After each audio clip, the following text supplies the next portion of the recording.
You've written this book, The Gunpowder Prince, and the subtitle is How Marine Corps Captain Mirza Munir Baig Saved Khe Sanh.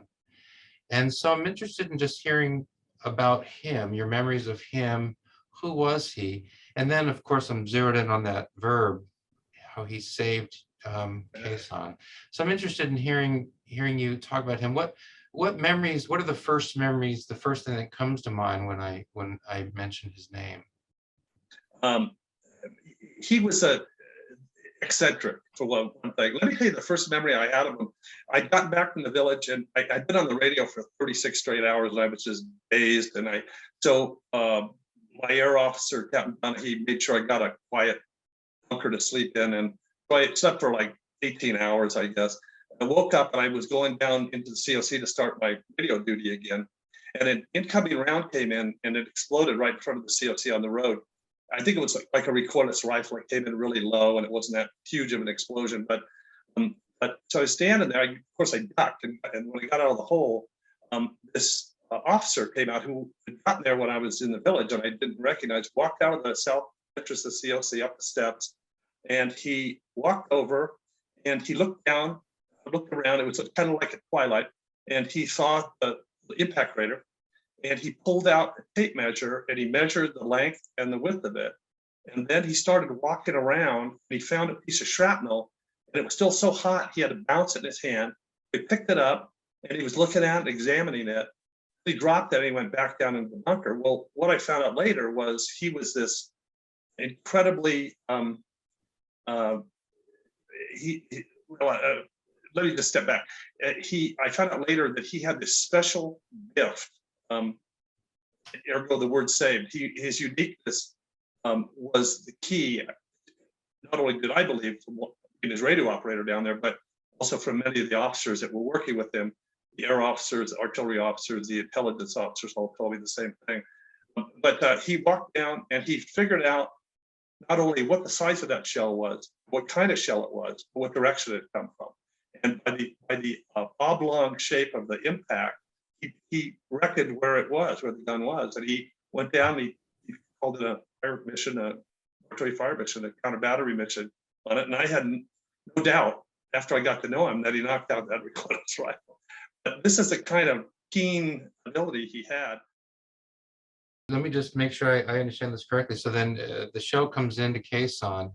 He measures the impact crater, looks at some of the shrapnel, and based just on that information, he was able to calculate from where that artillery shell had been fired, and then he ordered a mission to hit that spot, and you think that it was effective, it worked. I don't know for sure, but I tell you, after I saw what he did for the next 5-10 weeks, it was amazing. I had no doubt that he knocked it out. He did some he did some incredible stuff. Just to let your viewers know, he was born in India to a diplomatic, high-level diplomatic family. His father had been a general in the Indian Colonial Army. His grandfather had been in the court of King George V. He was the only first Indian ever on the British cabinet. So he came from a long line of warriors and diplomats. He reckoned his heritage all the way back to warriors in the Mughal Empire of the 12th century that took over what now became Afghanistan in that area. And as an homage to that, he had a Gurkha sword that he wore on his uniform every day in a scabbard, kind of a curved thing. He had a Boy Scout pack instead of regular military equipment. He was an odd guy, but he'd gone to Cambridge University, studied law, and wanted to go in his father's ancestors' footsteps, to go to Sandhurst, the Royal Military Academy in England, and follow in his dad's footsteps. But at the time, post-colonial South Asia, Britain and Pakistan, the newly created country, had no diplomatic relations, and so Captain Baig, being Pakistani and a Muslim, he was not allowed into Sandhurst. So his father told him, and I quote this in the book from a letter he said, if you need to go to the military, the only real military organization left in the world is the United States Marine Corps. And the Cambridge education, so he goes in as an enlisted man in the Marine Corps. There's a side story, and I don't want to take too much time, but it's so interesting. His father, when he was in Washington, D.C. as a diplomat, got to know Felix de Wilden, who designed that big Iwo Jima memorial in Arlington, the raising of the flag, the huge bronze thing. And when Captain Baig, when Munir was young, he would go over to de Wilden's townhouse with his parents, and he actually played with the prototype. It was a small model that de Wilden was doing. Anyway, long story short, de Wilden takes Munir to Commandant of the Marine Corps, General Pate, and asks him if he could become an officer, even though he's not a citizen. He's a resident alien of the United States. And Pate tells him, no, only Marine Corps enlisted can be non-citizens. Officers all have to be citizens. So, long story short, with all this education and all this background, he goes to Parris Island and through enlisted boot camp, becomes a sergeant, gets his citizenship, and immediately goes to OCS because his brilliance was well noted along the way, and got into intelligence school in Maryland, and through his father-in-law, who was a CIA employee, and ended up going to Vietnam very early, 1962 and 63, scouting out the North Vietnamese and the VC and their patterns, and ended up showing up at Khe Sanh with his posh British accent, his sword, his Boy Scout pack, and this kind of British chin-up arrogance that all of us found just, who is this guy, you know? Gave us some insight into the one of the skills he had. You know, the shell comes in, he measures the crater and determines, you know, where the artillery had come from, where the shell had come from. What other sorts of unique special skills did he have that that kept Khe Sanh from being overrun? Well, and this is where his uniqueness lay. And I know every scholar is going to stand up and cheer, but he actually was the one that saved us because of his education. He knew after he'd gone to Vietnam the first time what was going to happen. He could tell the North Vietnamese were going to be there in force in a few years. And so he began to read every French, British, Vietnamese book he could on Dien Bien Phu, for one, and on General Giap, and the other, who was, as you know, was the Vietnamese general who took a peasant army and beat the French, a Western industrialized nation, shocked the world at Dien Bien Phu. Giap was also thought to be conducting the strategy to take Khe Sanh. There's some question about that because there was a political coup going on at the time in Hanoi. So Baig read all this. He read about Dien Bien Phu, and then he started reading what Ho Chi Minh wrote and what Giap wrote. Then he started reading what those guys had read as students. He took this, he kept peeling the layers back to find out what was going on, what had made them the people they were, step by step. He brought that to Khe Sanh and in our little bunker. And consequently, here's an example. I said, you'll love this. He had a term, it was called doctrinal positional engineering. I always have a hard time saying that. And what that was he had studied Dien Bien Phu so well that he knew exactly how the North Vietnamese were going to follow the Viet Minh and lay out their supply route and their headquarters and so forth. And he had to convince a lot of brass that there was another Dien Bien Phu occurring here, because no one wanted to believe that. But he did. He said he got them to believe in him. He said they're reenacting this. And consequently, he knew, as an example, that if a recon plane could find even a corner of a vehicle park, as an example, where their trucks were parked along Highway 9, that he could extrapolate from his knowledge, sight unseen, the dimensions of that park. And he knew that they always placed their fuel dumps with a certain proximity of their vehicle park. It was the same with their artillery positions. Once he got a little bit of an artillery position, he knew where they stored their ammo, and it was all because of his scholarship, and it worked. And And the other thing he did that was absolutely amazing, I've talked to back east, I had an opportunity to talk to some CIA people about this who were interested. He said in the end, the North Vietnamese didn't use their artillery properly, or they would have blown us out of Khe Sanh. That was his exact words. And what he meant by that was what Baig did. He knew where the enemy was around us. He wanted to knock out the guys that were giving them instruction. And so he went after battalion headquarters and even corps headquarters, command headquarters. He would find out from Montagnard spies, as an example, on the Laotian border, where a divisional meeting was to take place just inside Vietnam in a schoolhouse. And he waited and calculated, got some more information, and had a time on target bombing, which included close air support bombing as well as artillery and mortars all landing at the same time.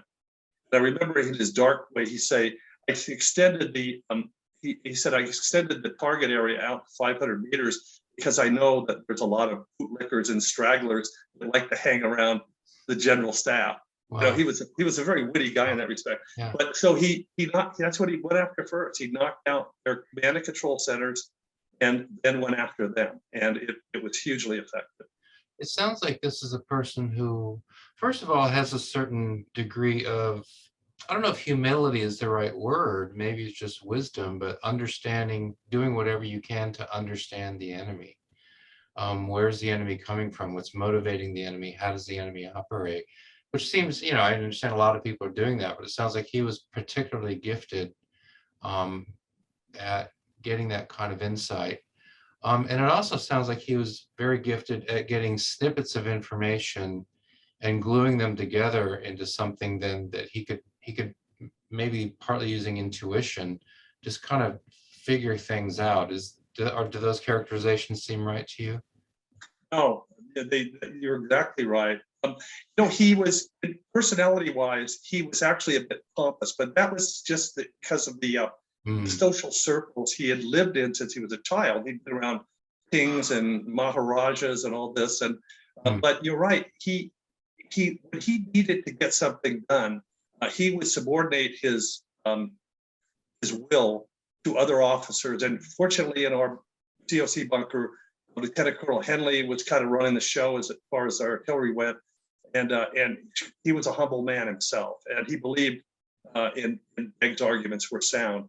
And consequently, yeah, but you hit on a real good point there. You know, the whole demonization of our enemy. You know, the fact that they can't be this good. You know, so why bother doing this? Well, you're right. He knew they had the capability of being very good, and that's why he studied them so well. How would you describe him? Because he sounds like, you know, this sort of intellectual warrior. Sort of a person who saw combat as a math problem to be solved, something like that. What was your sense? Was he really committed to the American cause in Vietnam of helping South Vietnam stand up as an independent country? Or was there just something in his personality? He's clearly very smart, clearly very analytical, capable, intuitive. Was he just one of these guys that kind of really doesn't matter what the conflict is, he's just really going to do a good job in whatever context he's in. He's just really good in this particular kind of context of war.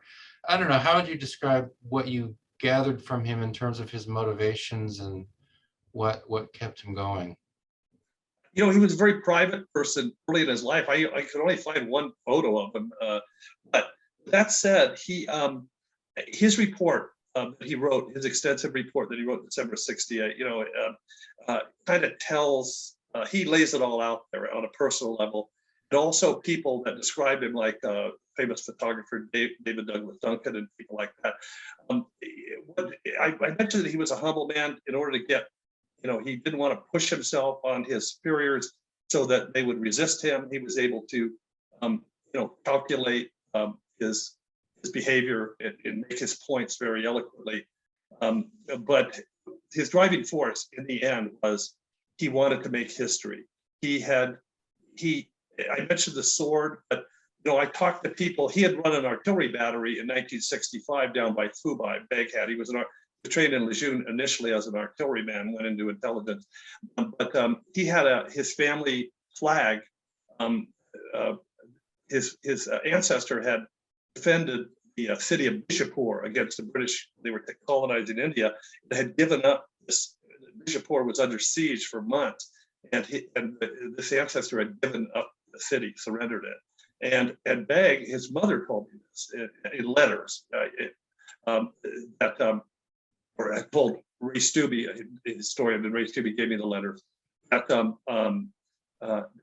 what was his driving force. That he felt there was a stain on the family honor from Bishapur, and I think it was in 1854, that he had to remedy, and it was a very real thing for this man. And I didn't know this until after and talked to his mother and read his mom's letters. And Khe Sanh became, I know it sounds fantastic, but it became his opportunity to bring honor back under a siege and win. And he kind of crowed about it in his briefing, saying that he had mastered Jop, he had beaten Jop on the field. He was very proud of that. So yeah, it was, in the end, it was a personal thing with him. That's interesting because he's got that kind of motivation. It sounds at the same time, though, I mean, he didn't have a problem with self-promotion, but only to a certain point. He's not out there getting photos of himself taken all the time. He's not trying to get himself into the newspapers. So that's an interesting kind of paradox. It is. It's very interesting, because if you were around him, you would think that he was a very visible person in social circles. His tactic was absolutely unique. He brought this ability to figure out where they were, and also the ability to prioritize what needed to be. Normally, the closer the enemy was to you, and they were dug in 300 meters or less from our wire, it was very close. You could, the wind blew in the right direction, you could smell their cigarette smoke. So it would be normal for a person to go, well, let's blast these guys, because they're, one dark night when the moon isn't shining, they're going to be sending thousands of them, 5 minutes away through our wire. But Baig was, no. He said, if we want to win the battle, we have to start here. And he went after their leaders, and then moved closer and closer into the base. So that strategy alone makes him absolutely unique. But also, he had a kind of confidence that grew. A lot of people, every one of us, thought he was odd when he got there, but it took a little while. But everyone got to believe in him, and as a team, I think that really helped too. There was a lot of egos in that small FSCC room, because they were all the best of the people. We had an Army officer who was the liaison for the Camp Carolyn Rockpile guns, Mark Swearingen, a wonderful guy, I communicated with him still. They all believed that once they built trust, that they all decided, well, we're going to put our egos aside and go with this guy, and they did.